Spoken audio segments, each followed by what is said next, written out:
Attention sports enthusiasts, keep the adrenaline pumping and elevate your game day with Chumba Casino. It's completely free to play. No purchase necessary. Whether you're cheering from the stands, on the move, or relaxing at home, Chumba Casino brings the thrill of social casino directly to your fingertips. Experience the ultimate social casino adventure with reels of casino-style games, offering hundreds of exciting options to choose from and fresh new releases every week. There's always something new and thrilling to explore, from action-packed social slots and classic blackjack to engaging bingo and solitaire. The fun never stops. Plus, enjoy generous daily login bonuses and a fantastic free welcome bonus to kickstart your social gaming journey. Dive into the excitement. Discover a world where you can play for your chance to redeem some serious prizes and have a blast along the way. Don't miss out. What are you waiting for? Join now and immerse yourself in nonstop fun and adventure with Chumba Casino. Get in on the action today at ChumbaCasino.com and make every day a Chumba day. No purchase necessary. VGW Group. Void where prohibited by law. 18 plus TNC supply. Hey, it's like we're making a movie. Why aren't we having a fun? It's not like it's a depressing movie or anything like that. But yeah, let's have a good time. We're not curing cancer, people. We're trying to bring joy into people's lives. So let's do that. Let's start here. Let's start at the beginning, because I guarantee if it's like that at the beginning, once you get this project done, you push this project out, and the people start to watch it, they're gonna feel that same joy that you did making it.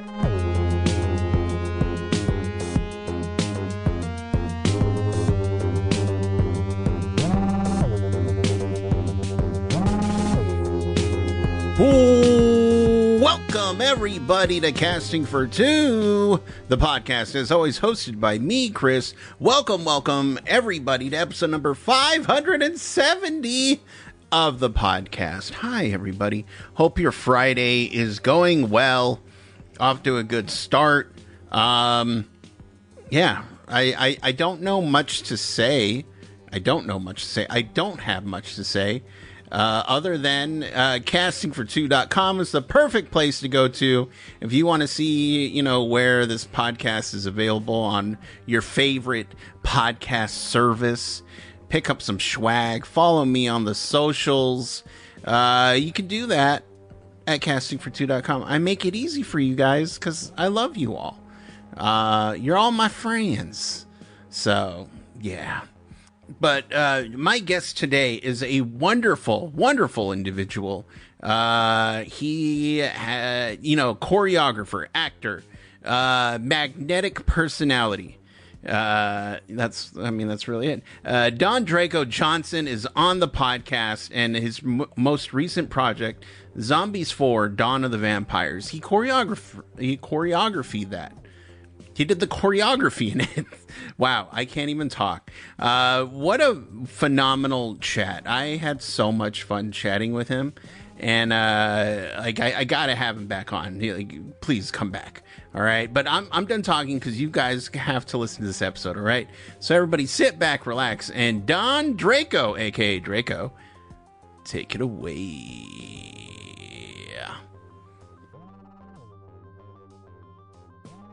I'm excited to chat with you because I was talking to my girlfriend, and we were watching Sinners, and I said, I'm name droppy, sorry, but I chatted with the choreographer of Sinners, and I just said, man, I wish I had more choreographers on the podcast. And because I've only ever had two, and that's too low of a number. Because I'm so glad I'm number 3. I'm excited. I am super excited about this. And I love AJ Alkamai Jones choreographed Center. Awesome. Us choreographers be having a lot to say. Sometimes we just don't have the platform to say what it is, or people. But over time, I realized that certain people just don't know that the choreographer or choreography is even there. They just act like it's not there. Sometimes they get past it. I'm like, no, that's a whole other. That's a job, people. That's an art. So we're here. Right. We ain't going nowhere. Right. And yeah, you think about any kind of movement in a movie, it's like, whatever, they just filmed it. No, they got a choreographer to make it look better. Yes. I would even, take that a step and say, yeah, any kind of like weird, like movement in a movie. Yeah. Why not get a choreographer to, display that? Like a zombie movie or, literal zombies, Yeah. but Yes. just Yeah. all, like any kind of creature. Yeah. Let's get a choreographer down here to It help only makes out. sense. It only makes sense. But it's so many people, Chris, that you would like. It's so many people that feel like, oh, these actors, they can dance. They just made this up and this, but they forget that someone actually had to create that whole thing Yeah. and made them look great. So they like, oh my God, they're named the actor. This looks amazing. She killed that. They never think about the person who it's so weird, the treatment from the choreographer than the songwriter. Right. Right. You know what I mean? Yeah. Songwriter, like, oh, they wrote that song, it's amazing. So whoever wrote that song for Celine Dion is amazing, but they never talk about who choreographed the dances. Right, exactly. So, yeah, I want you to get your roses, and I'm gonna help promote that. I appreciate that. Of course, but I'm curious. I like to know where the origins come from. So, in your case, when did you know choreography was something that you wanted to do? Growing up in South, I'm a Southern guy. I grew up in South Carolina, and I grew up in a town where one stoplight. So, South Carolina is green, it's land. It's not New York, it's not LA. Yeah. So I just remember looking at all these musicals and all these videos growing up when I was a kid, and was like, oh, this is so cool. Like my heart just was attracted to that. And I remember my younger sister was in a pageant, and she wanted to dance, and I was so happy and eager to choreograph her dance for her pageant that, I'm like, oh, let's do this. And once I did, I drilled her and she won. I was like, I love this stuff. So that was my first choreography piece when I was a kid, choreographing my sister's number for her pageant. At that time, my mother was like, oh, you really like this. And from there, I just started dancing wherever I could, not even knowing that this was even a thing. You know what I'm saying? Yeah. And I'm an athlete. I grew up playing sports, baseball, football, and track. I did that my entire life. I didn't come from a performing arts school. I didn't even know a performing arts school even existed. Yeah. Had no idea. So growing up, just dancing everywhere, and everywhere I could, every party. I never took a class, just doing what naturally came to me. I just was always attracted to that. Any style of dance, any bit of it, I was always attracted to that. So then I got to Atlanta. When I went to college, I got to Atlanta, and Left Eye from TLC had a production company called Left Eye Production. I was 17. And some friends in my college, like these are friends from New York, New Jersey. They all come from performing arts schools. And that was my first time hearing of people coming from performing arts schools. I was like, why did my parents put me in a performing arts school? Not knowing there's not a performing arts school in the area that I grew up in. So I'm like, why could they? For me. So I went to this audition with my friends, a support team. I was the support team. I went to this audition, and I'm looking at all these dancers, like 300 dancers in this parking lot, like doing it. I'm like, oh, this is so amazing. And as I looked at the routine, I was like, I think I can do this. And my friends was like, oh my God, you think you can do it? You should get up and try it. And that I'm too competitive for that. It was kind of like rubbing me on my shoulder, like, oh my God, you think you can do it? You should get up and try. And I was like, don't do that. So I got up and I signed in. I was like, oh, you playing with the wrong one. You guys are playing with the wrong one. I'm too competitive for that. Oh my God, he think he can do it. He should try.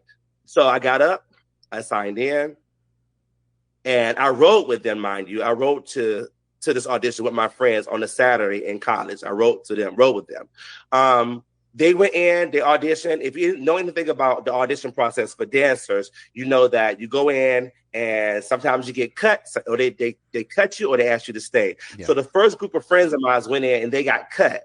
So the second group of friends of mine went in, and two of them were asked to stay. So then when I went in, because I signed in last, I came out. My friends had my bags packed already. They were like, oh my God, we ready to go back. We're going to go back to school since we got cut. Are you ready? And I was like, oh no, y'all thought I got cut? I didn't get cut. I'm still here. So you guys can go on to school. So they was like, oh, well, we'll wait till the next go round. So they was like, we'll wait till the next go round. Second round come. the next group of friends of mine, they got cut. So all my friends have gotten cut now. So now they're waiting on me. Mm-hmm. So I go in, I come out sweaty, exhausted. They're like, are you ready now? We got cut. I'm like, oh, you guys can leave me. I'll catch the bus back. I didn't get cut. I'm still here. And they were like, wait, what? You're supposed to be here just to support us. And now you asked to stay. So a long story short is I got kept, and I made that. I was 17 years old, but I was already in college. And Left Eye, may she rest in peace. Left Eye had an adult team that was 21 and over, and she had a high school squad. So she was going to take these dancers and put them with all her artists that she had coming out. And just so happened that Chuck Maldonado was her choreographer for her production company, is that they kept me because I was the same age as the lead singer of her group Black that she had came out, and the song with NSYNC back in the day, Bring It All to Me. Yeah. And they had this, and I was the same age as the lead singer. So my first job was she put me with that group, and I went on tour with that group. So that's how that was my introduction to this business. Man, so I mean, so much to unpack. My girlfriend again loves Bring It On, and so we're always like, I was less familiar with it, be honest, but then I was just like, what was the group that was the cheerleaders and Black, and we just start chatting about like what happened, blah blah blah, and going along with that. But that's awesome that you just, those are my girls. Yeah. Those are like my sisters. Like I still talk to them to this day. One passed in a car accident a few years ago, so that's kind of what happened to the group. One was a car accident; she got hit by a car years ago. So, but they're still going on. The other two are still making music. Shamari DeVoe and Brandy are still doing to this day. Those are like my sisters. I still speak to them. Oh, that's wonderful. I also still speak to Left Eye Sister. I still speak to Left Eye Sister, Raindrop. I'm still connected with. That was the introduction to my career. Those people will always be my family forever. Oh, I love that. And I'm sure like when, you need something done or you're working on another production, you can always call upon them like, hey, I need some people. Oh, yeah. To this day, that's the cool part about being. I feel like that's the most amazing part about being a choreographer. Most choreographers are jack of all trades, and most of us are kind of social people. And and I pride myself on making the atmosphere fun and safe and having a good time. So when you build your career off of love and heart, you always can have a roster of people that you can call that will help you out anytime. Yeah. Yeah. I mean, and also, you meant love, but also just being a decent, nice person. Yeah. It costs nothing to be a decent person. Right. Be a nice person. That's free. I love That's that. Just good old home training. That's just good old home training. Like being a nice person is priceless. And it's crazy that you say that because being in this business for so long, I've ran into some duds and some like, ooh, Debbie Downers. I'm like, what kind of life is you living? Life is we're not here that long, so you got to have fun. Right. Exactly. Oh man. And so do you mind? I just have a couple of projects I would love to chat about. If cool. I loved that you worked on again a movie I saw with my girlfriend within a year. From Justin to Kelly. Oh my gosh. Yeah. And Justin Kelly. And I was like, oh, this is fun. I'm enjoying it. I'm a big movie lover, so I can watch anything, and as long as I pick something out of it, like it's a good movie for me. Yeah. I'm not a negative Nancy. But I love that I spoke a long time ago. Oh my God, this is a name droppy podcast. Welcome everybody. Let's go. We're here for it. I'm here for it. But I remember early on I chatted with Catherine Bayless, and yes, I regret not asking her about this movie, but again, I didn't watch it, so I didn't. But I'm just like, you know what? I'm going to work my way, have everybody from that movie on this podcast, Because Let's go. I don't think it was a bad movie. You know, I was like, okay, there's some fun dancey parts. Yeah. You know, but still fun, still super fun. But I have to ask you because my girlfriend would be mad if I didn't. You, I only do this podcast to make her happy. Listen, I'm already down for you and your girlfriend. I'm a movie watcher. Everything you said, I am here for. Oh. Let's go. I am here. I'm a movie head, dancing or not, so I'm here for it. Let's go. Well, so I gotta ask you about Hairspray. Okay, Hairspray. Well, let me say something about from Justin and Kelly first. Yes. So from Justin and Kelly was my first movie that I booked when I first moved to Los Angeles. Okay. That was the first movie that I danced in. The choreographer was Travis Payne. Mm-hmm. I booked that movie. I had just turned 21, and right after that, the movie shot in Miami on South Beach. So 21 years old, Miami on South Beach. no partying whatsoever. Just there was, of course, there was no partying. Oh, and to add on to that, once we got to Miami, because I was a part of the skeleton crew, and the skeleton crew is the crew that works with the choreographers to help build it out, right? Mm-hmm. So once we checked into our hotel, our flights were delayed when we first got to Miami, and once we got there, all the rooms were sold out. So all they had were the penthouses. And once you check in for no matter how long you'll stay, because the hotel is sold out, they can't remove you out of the room. So 21 years old, a penthouse in Miami on South Beach. Not a bad deal for me. The movie could have did whatever. It could have flopped. It could have been the worst movie of all times, but I had a blast. Okay. I mean, yeah, especially, being 21 and just kind of, being young in general. Yeah. Yes. On a movie? Oh, yeah. On American Idol, I had a blast. Yeah. So American Idol from Justin Kelly was good to me. Now, Hairspray was a tricky one. Okay. Hairspray, I actually didn't get it's not traumatic, but I was on Hairspray. I did the skeleton crew with Jamal Sims and Adam Shankman, were the choreographers of that. And during that time, I got diagnosed with Bell's palsy. And Bell's palsy, of course, is when one side of your face completely stopped working. Yeah. So it looked like a stroke. So during that time, I didn't get a chance to actually go film that movie. I only worked on the skeleton crew for that particular project. And to this day, I'm still like, oh my God, I didn't get to finish it.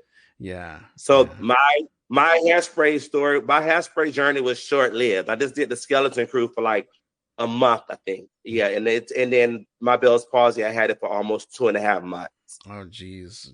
And so when that happens, is it just literally like every full stop? Or were you still... because, I still was able to dance, but not be on camera. And at that time, I just felt like, I was traumatized. My whole face looked like someone had twisted it. It was really bad, to the point that I had to put eye drops in and take my eye down at night because the doctors were scared my pupil was going to dry out. Like, it was it was a really bad one. Thank God it came back. My face came back, because they were like, that case was a bit much. So there's no way I could have went on camera doing that. Yeah. I was devastated, but I got through it. Yeah. I'm sure, and I don't want to speak for you, but had you been on camera, that's the first thing you would have been popped to and just been like, I don't want to look at that. No. Yes. Yeah, I would have let me tell you, I would have cringed. I probably would never watch the movie again. Every time anybody bring it up, I would cringe for sure if I would have did it. And I know that I would have been that way, because even at rehearsal, I would be dancing and talking. And when I would talk, I would do like this the whole time. I would cover my face the entire time on one side, the entire time. And everybody would be like, Drake, I'm like, I feel it's the worst feeling for someone whose whole life and journey is all about present and being and what you look like and on camera and on film, So it was just one of the moments. But everyone, my best friend to this day, Jamal Sims, was like, "You're gonna be fine." I was like, "Oh, I'm devastated. I look like the Hunchback of Notre Dame. I look crazy." But I made it through. Well, I mean, if Jamal says you're gonna be okay, you're gonna be okay. Yeah, and that's my bestie to this day. He would tell me if I wouldn't go be okay, he'd be like, "Ooh, friend, you're not gonna be okay." But he was Man, we watch a lot of RuPaul's Drag Race over here, so I know Jamal. Well, I don't know him, but I know of Jamal Sims. Oh, he's awesome. That is my best friend. Like, talking about mentor and guidance, Jamal Sims introduced me to choreography. I assisted him for years. Mm-hmm. It was Jamal and Drake. I assisted him for a long time. He taught me the ropes of television and film. Mm-hmm. We did a lot of projects together. I worked with him on Madonna. I worked with him on Miley Cyrus, Jennifer Lopez. We worked together on the Hannah Montana movie. Like, the list goes on and on and on. Me and Jamal, I worked with him forever until he finally pushed me out of the nest. He pushed me out of the nest to make me go do my own thing. So that's how I technically got into the TV and film, because Jamal would have, we worked together and I assisted him on a lot of things. And it got to the point where he was completely booked out, like 2 or 3 projects at the same time. And he would be like, "Draco, you go do that, and I'm going to go up here and do this." I'm like, "Cool. Okay, we'll prep it. We go and do it."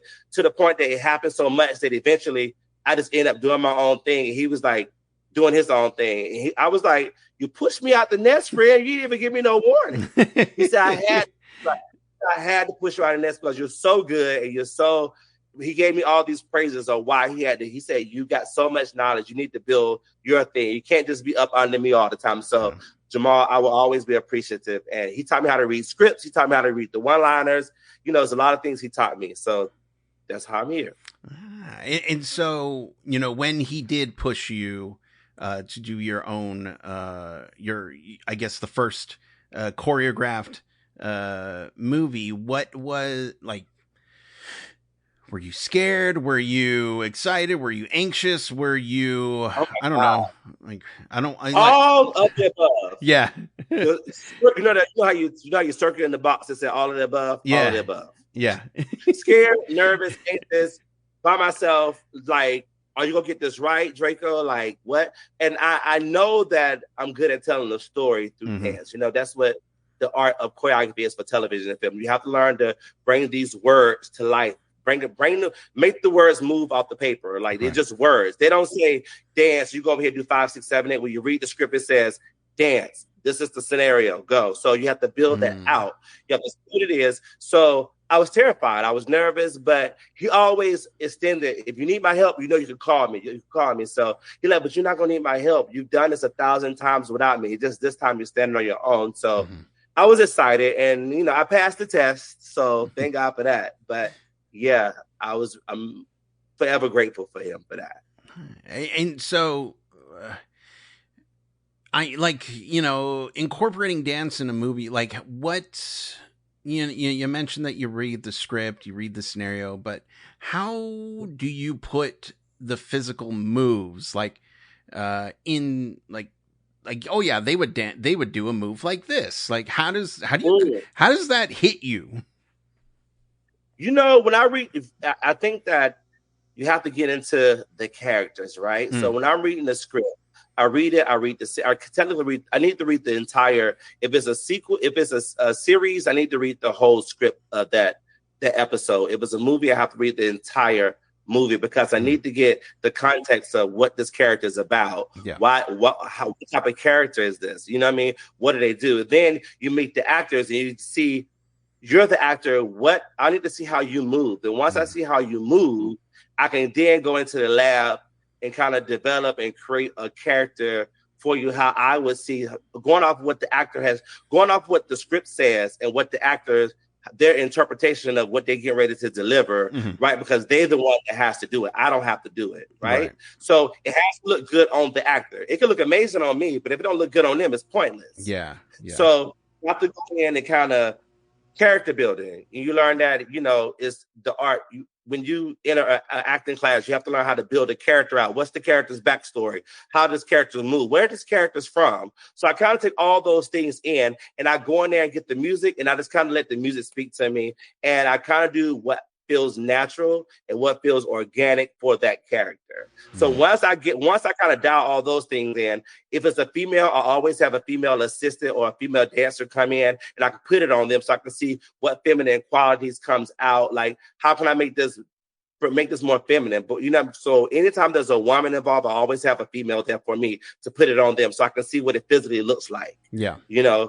I'm a kind of stocky, muscular boy, so I have to make sure it looks feminine when it comes to certain characters. Right. So I'm all about that. So that's how that's my approach on making the choreography fit these different characters. And that's the most exciting part about my job, is that every character is different. Mm-hmm. And I love that because I do have a well-rounded background in dance. I do a variety. I do multiple styles and things like that. So I have a vocabulary to pull from to make sure that each character kind of looks a little different and have their own identity.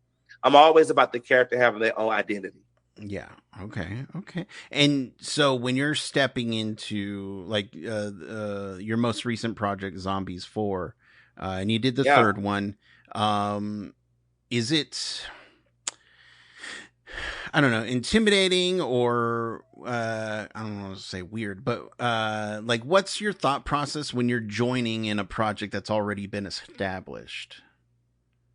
That's a good question. When I first got Zombies 3 was my first introduction to the world, right? Mm-hmm. So this is the third one. They already had did this first and the second one. So I kind of watched them. I kind of watched the first and the second one before I took my meeting for the third one. Mm-hmm. So when I walked in, I was like, so this is something that's already established, right? So I have to literally go in and see what the previous choreographers had established for these worlds. And, Zombies have, the third one had, you got the aliens, you got the cheerleaders, you got werewolves, and the third one introduced aliens in it. So the aliens were the only new entity that they introduced. So the other ones kind of, I looked at it, I'm like, okay, the werewolves kind of, they're kind of animalistic, a little, they're a little more aggressive with their style. Cheerleaders are high V's and low V's. Cheerleaders, I know what that is. And the alien, and then I had the zombies who were kind of like, I looked at them like not popping or locking, but more like, Milo, who was the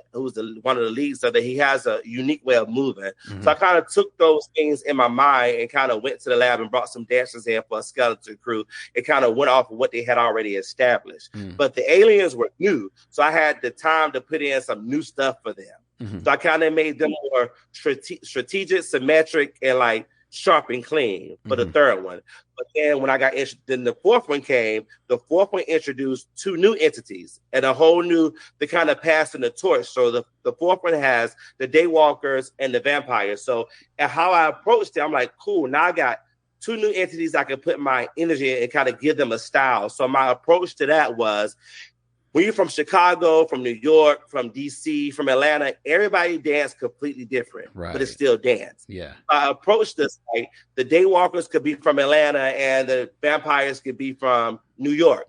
2 different places. Yeah. Even though sometimes they can do the same move, but it's still a little different in the way that they do it. Yeah. So that was my approach to that. I wanted these entities to have like a real presence from a real place. So you know what I'm saying? So that's why I'm like, even though, they're vampires and the vampires control wind and the Daywalkers control fire and stuff, I made them move adjust to what they were doing. If they would do like certain moves that would swipe and it would turn people with the wind, that's what the vampires would do. And the Daywalkers would control fire. Their things would be a little more popish. So I kind of approached it like that. The Daywalkers are from Atlanta and the vampires are from New York. They do similar things, even though they feel like their way is the right way. That's what the script said.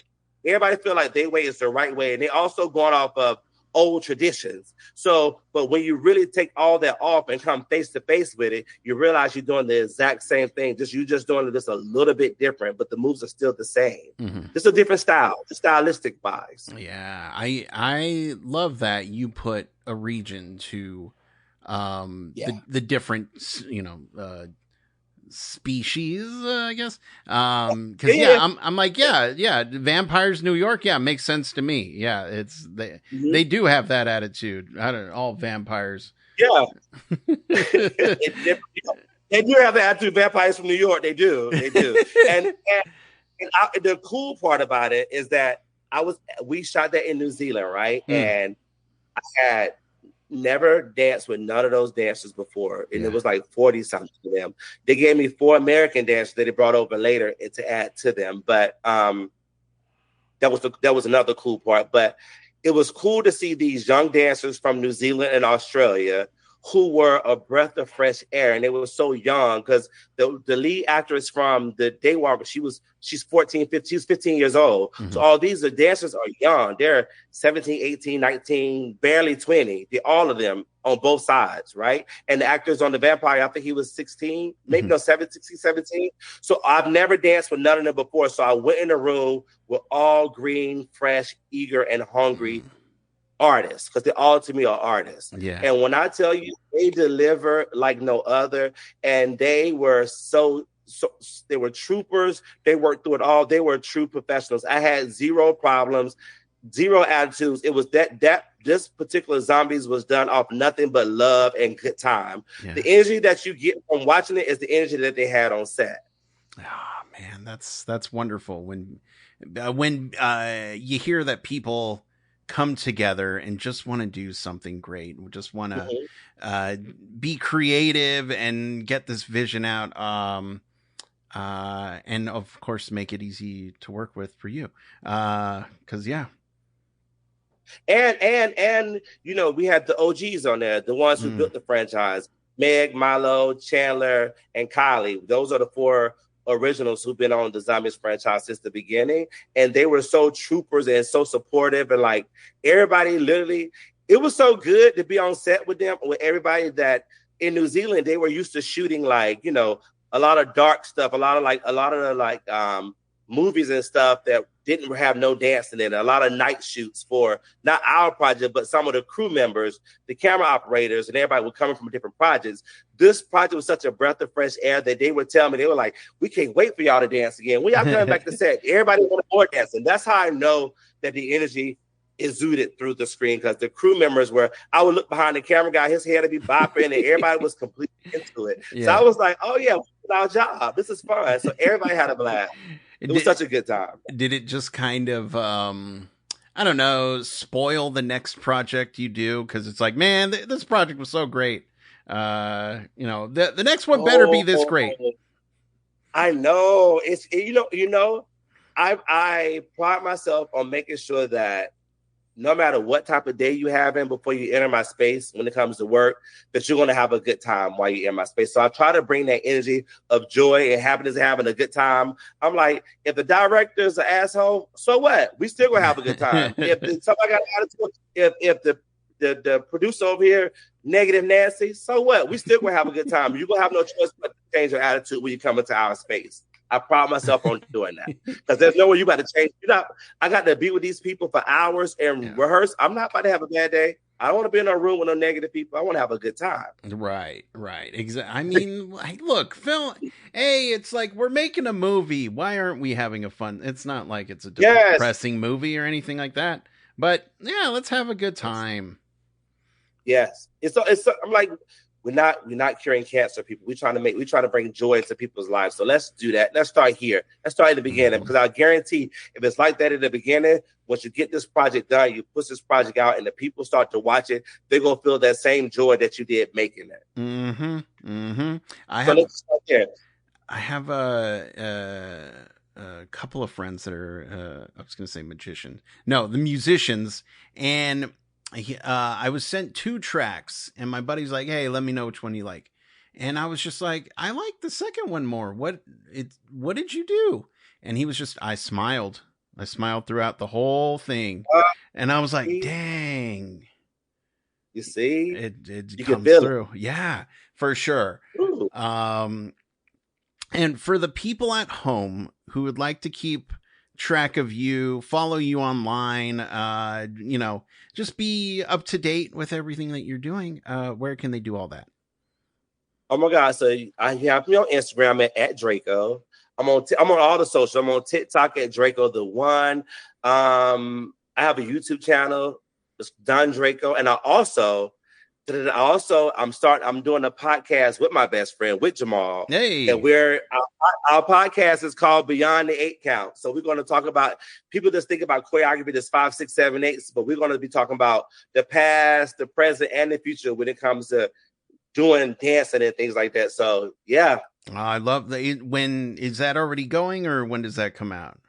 No, we've still got a couple couple more episodes to shoot, so we haven't put it out yet. So gotcha. Okay, that's brewing. So that's brewing. And I also have I'm somebody who always like to keep my creativity going. I have a couple other projects that I'm trying to get out, my own projects that I'm developing and creating. I'm a storyteller, so I like to do those things. So you can keep track of me on all the socials and look forward to a lot of good things coming from me. I love that. And I hope that you never stop creating, and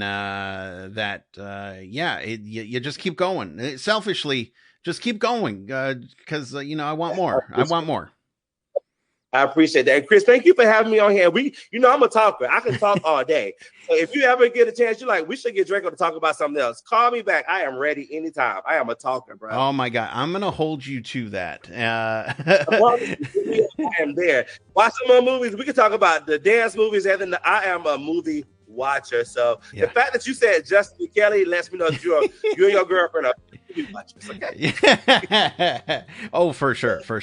But yeah, Draco, you have a wonderful rest of your day, and keep staying safe and healthy. All right. Thank you. You do the same. All right. Bye-bye. Bye.